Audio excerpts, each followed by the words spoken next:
suis né à Paris, mais j'ai grandi dans la région. Et j'ai fait ensuite un bac art plastique à Bourg-en-Bresse et les beaux-arts ensuite à Besançon. Donc j'ai fait une formation classique pour un artiste, quoi, une école d'art et tout, mais j'ai fait ça directement après le lycée. J'ai vraiment un travail de peinture depuis ma sortie des beaux-arts. Et après, bah ouais, il y a quand même le dessin et que j'avais mis de côté quand même pas mal d'années.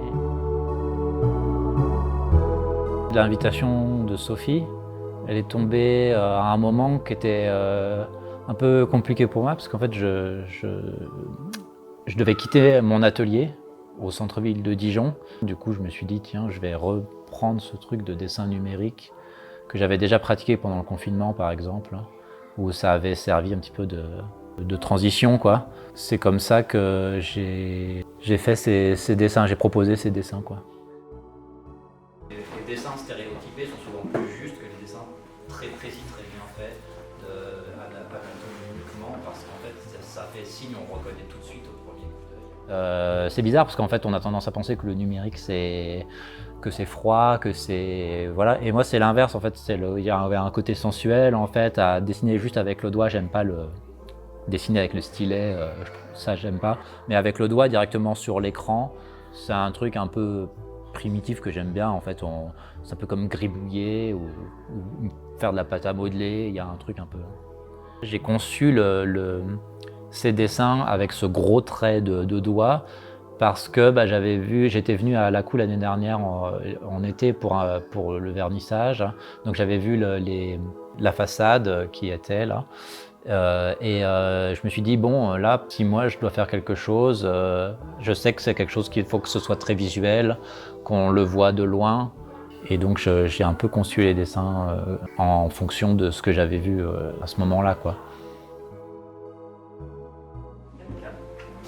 Le cadre, on lève juste un peu. Là, je vais faire un contre-raclage pour amener l'encre. J'étais content en fait d'avoir une invitation ici. Où, comme moi j'ai grandi dans la région, enfin voilà, et du coup j'avais un petit peu envie de jouer un petit peu la carte comme ça régionale dans le côté justement bon, un peu les stéréotypes qui font signe, quoi, les trucs de la région, quoi. Donc c'est pour ça il y a le lynx, tout ça. Enfin, j'avais envie de jouer avec ça, quoi. Et puis en plus je savais qu'il y avait l'expo de Joren Lampert aussi que j'aime beaucoup. Et donc voilà, le rapport avec le vivant et tout, ça me plaisait bien là, dans l'idée de creuser de ce côté-là.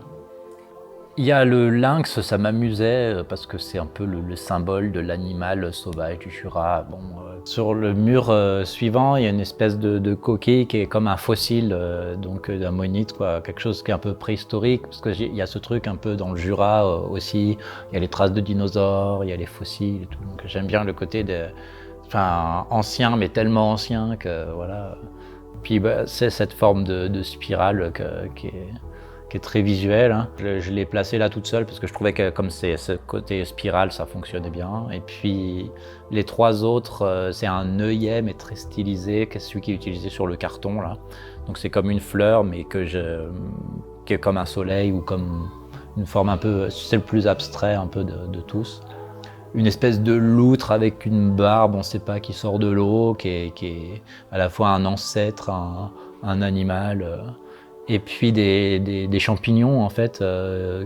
Et en fait, je voulais que les trois images se ressemblent en fait, un peu comme si c'était la même chose, le végétal, l'animal et les champignons et tout ça. Enfin, c'est un peu à la fois des cascades, voilà.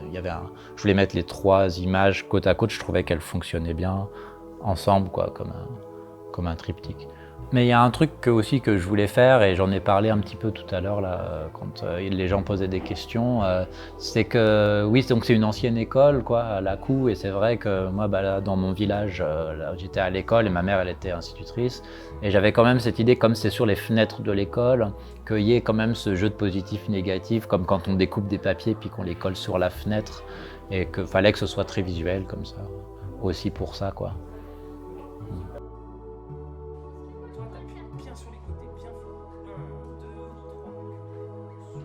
Ce que j'aime bien dans les stéréotypes, c'est que ça porte une espèce de synthèse de plein de choses.